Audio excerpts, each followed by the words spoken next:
Miqtë e mi, ja ku jemi së bashku pas hapësirës publicitare në një tjetër hapësirë tonën që shpresoj të kthehet në një minutar shumë të këndshëm për ju. Do të flasim për letërsinë edhe për përkthimin. Unë menjëherë nuk po humb as kohë, po zbuloj menjëherë mikun i cili na ka ardhur sot për të disatën herë këtu në shtëpinë tonë, është shqipëruesi dhe pedagogu Edmond Tupja. Përshëndetje. Përshëndetje. Unë mundova ta them ndryshe. E the shumë bukur. Më mirë prishet. Në fakt, edhe pse neve dham startin e bisedës tani, biseda jonë ka nisur që më përpara, bile mund të themi që ndonjëherë emisionet dalin më të bukura jashtë kameras dhe jashtë vëmendjes së publikut në ato minuta tona të lira. Është shumë kurioz fakti dhe shumë me interes që ju na vini si shqipërues për të njëjtin autor. Na vjen në Shqip David Funkinos me romanin Zigzag e takimesh pas delikatesës. Që ne kemi biseduar bashkë përsëri për këtë autor, për të veçantat e tij, për faktin që është përkthyer nëse 40 gjuhë të botës. Po, në shumë gjuhë. Ndërkohë që në Shqip ka ardhur pak vonë, po fatmirësisht, faljush, e ka dhe lexuese shqiptar në duar. Ka diferencë nga delikatesa tek Zigzag e takimesh, ka pika ndarje dhe pika bashkimi të këtij autori? Po, ka pika ndarje dhe pika takimesh. Do me thënë, në të delikatesa, kemi qiftin në qëndër. Një qift që shpërbëhet, për arsye madhore, vdes protagonisti, dhe protagonisti janë mbetet vetëm. Dhe si do e zgjidhë këtë problem? Këtë vetmin. Kurse, po, vetmin dhe dhimbjen e madhe që ndjen, dhe presionet e tjerëve, që i thonë mos rri vetëm, ajtë do të vim neve, ajtë rrim ne, do të rri vetëm. Dhe nuk e respektojnë vetmin. Dikush të delikatesa, shefi i saj kërkon të përfitojë nga situata që kjo tani është e dhe do ta fusin shtrat për të thënë gjëra të hapur.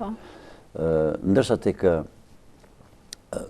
libri që keni në dorë, Zigzag e takimesh, këtu kemi prapë një histori qifti. Po një qift ku nuk ka vdekje që t'i ndaj, por jeta i ndan. Po i bie shkurt në mënyrë ndoshta filozofike, ndahen, afrohen, bashkohen, largohen, për arsye dhe objektive negative. Fikë si titulli, Zigzage. Zigzage, po. Titulli original është Në separacion, do me thënë ndarje tona, por me qenë se u botua në vigjilje të Shën Valentinit, nuk donim që ati një ndjesi pesimizmi lexuesit, ndjesi e cila do ishte e rreme, sepse në fund të fundit ky qift do mbijetoj, por në një mënyrë krejtësisht origjinale dhe këtë unë zota them që duhet ta zbuloj lexuesi vet, pra kjo quhet publicitet. Po. Reklam. Reklam. Nuk mund të themi që dhe delikatesa dhe Zigzag e takimesh vijnë rastësisht të botuara për Shën Valentin apo jo, ose dhe takimi ynë tjetër ka qenë pikërisht në vigjilje të Shën Valentinit. Po, jo, ka një strategji botuesja ime. Dhe unë e falenderoj për këtë. Loreta Berhami. Loreta Berhami. Dhe falenderoj gjithashtu edhe kryeredaktoren e stafit, ekipit Shpirtbotuesi Pegi, sepse ka bërë një punë dhe bën një punë shumë lavdërueshme. Është krahujimi i djathtë në gjëra që diçka këtu, diçka atje, e përmirëson goxha tekstin. Dhe unë këtë e them jo se kam shpikur unë, e kam vërejtur unë këtë gjë, por mishët e mi të përkthimit, Kokona, Vrioni, gjithmonë kërkoni bashkëpunimin e kolegëve të tyre. Hidhi një sy, bëni vrejtje, bëni sa më shumë vrejtje. Dhe ky libër ka një paradoks vogël. Libri që keni në dorë, pra Zigzag. Shumë interesante dhe kopertina për ta parë. Po është kopertina, është marrë nga origjinali. Originalit, po. Domethënë, duan të shqiten dhe nuk shqiten dot. E kanë dhe mëngën të qepur. Po. Siç kanë dhe shpirtin. Po këtë do ta zbuloj lexuesi tek lexon librin.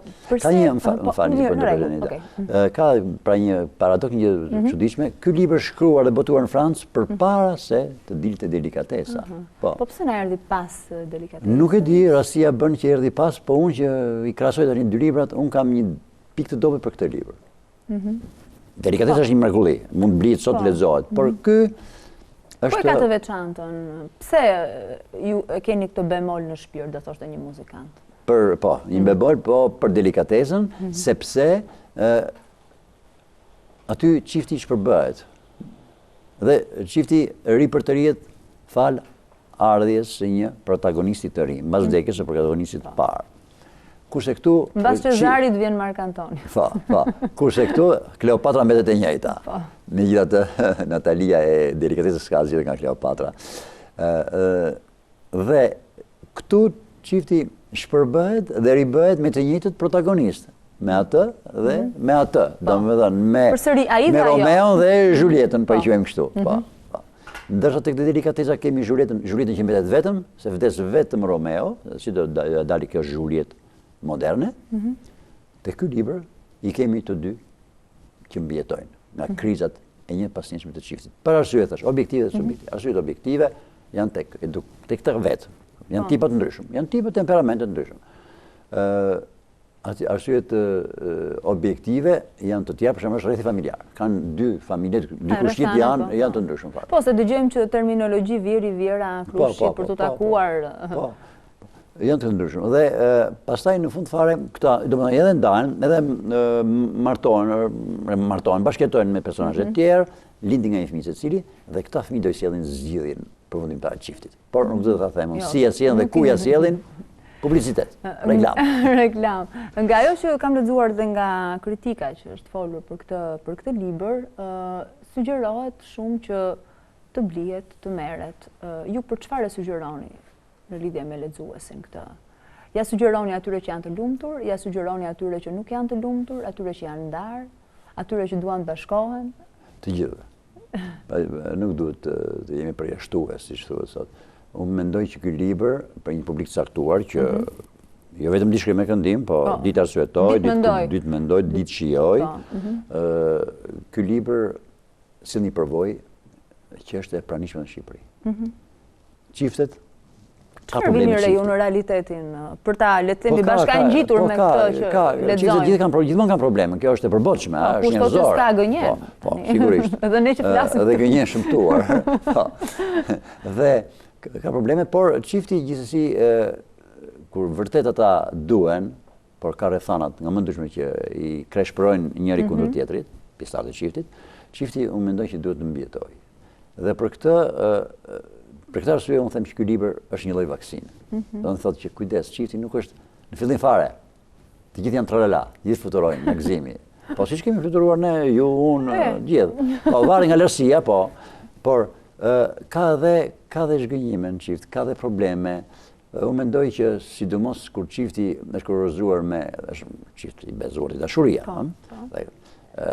kanë gjatë përbashkëta, unë mendoj që duhen shpëtuar. Dhe ky është mesazhi pak a shumë. Ky qift ja vlen të shpëtohet, shpëtoni ushtarin Rajan, shpëtoni qiftin X. Besoni tek fundet e lumtura apo ju duken zgjidhje artificiale? Jo, mund të ketë happy end, që të fundet e lumtura. Po, besoj edhe ka, po të lumtura, ka fundet, le të themi, të harreshme, të gëzuara. Se lumturia është një nocion kaq abstrakt, sidomos sot. Në realitetin botëror, jo vetëm shqiptar, po sidomos shqiptar.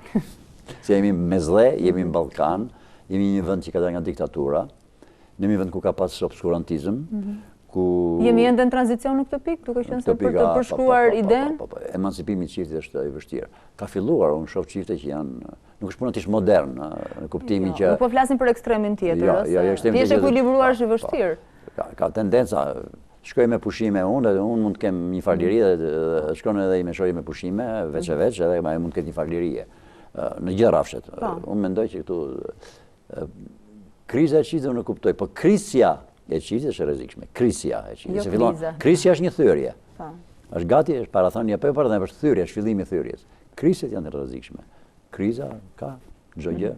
Ka krizë edhe në dashurinë amtare. Një nënë që shgënjehet, një djalë që shgënjehet. Në fakt, përvoja të ndryshme në gjithë botën kanë vërtetuar që nuk ka marrëdhënie perfekte dhe marrëdhënie të pandryshueshme. Se deri dje thoshin për shkakun që marrëdhënia prind-fëmijë është pa interes. U martuan, bën shumë fëmijë dhe jetuan të lumtur. Ose prind-fëmijë nuk ka interes sot, të gjitha po ndodhin. Po ndodhin sepse ka hyrë materializmi financiar, paraja ka hyrë shumë keq. Makutëria mund të shkojmë. Makutëri, po për te makutërisë, babzi, makutëri,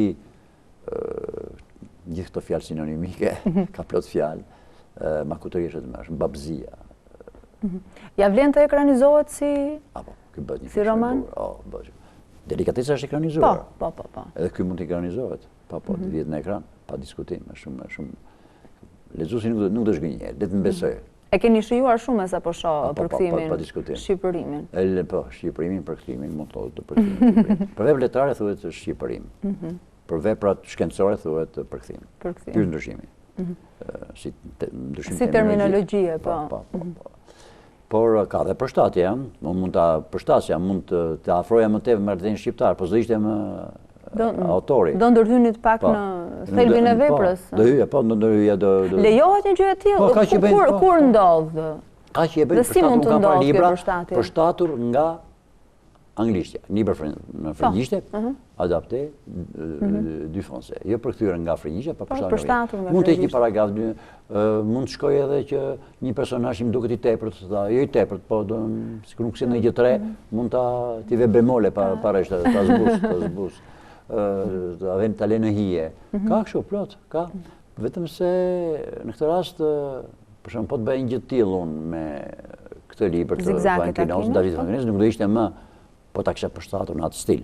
Nuk do ishte më autori, nuk do ishte David Vankinos, do ishte David Edmond Vankinos Tupja. Po. Do kështu do ishte, do kisha funduar mundët e mia. Po. Mundët me thonë za kuptohet. Hyn tek ato autorët tuaj të preferuar? Po, unë kam një personalisht. Edhe pse në kohë moderne, po, është një ideal. Do të ketë origjina mesetare, besoj. Do ta ketë një geng te nga Ballkani, nga rajoni. Por ju ka shpëtuar. Është shumë vllazëror, është ka ardhur këtu, është mirë pritur këtu. Pati një seri takimesh, është shkrimtar me student, ka sensin e humorit, ndjenjën e humorit, për folur më shqip.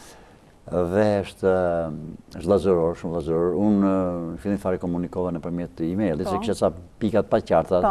Thash, kjo fjali. Mund të sqaroj me autorin? Po, me autorin. Shfatimat ta kesh gjallë autorin.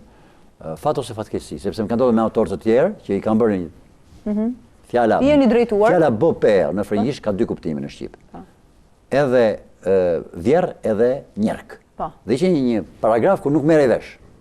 As libri nuk e le, nuk e sqaron.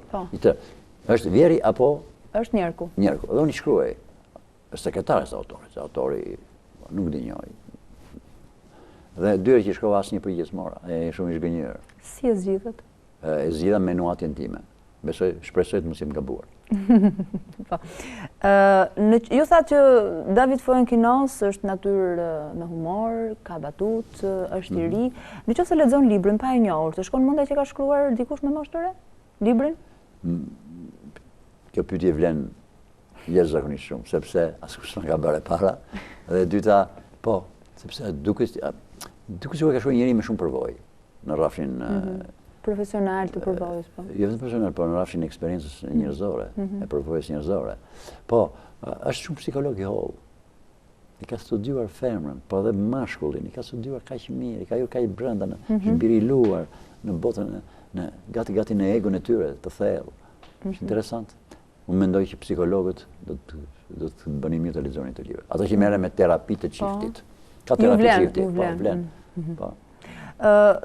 Në fillim bisedës përmendët faktin falendëruat botuesen, redaktoren, bashkëpunëtorët. Zoti Tupja, është e lehtë punosh me ju? Ose të bashkëpunosh me ju?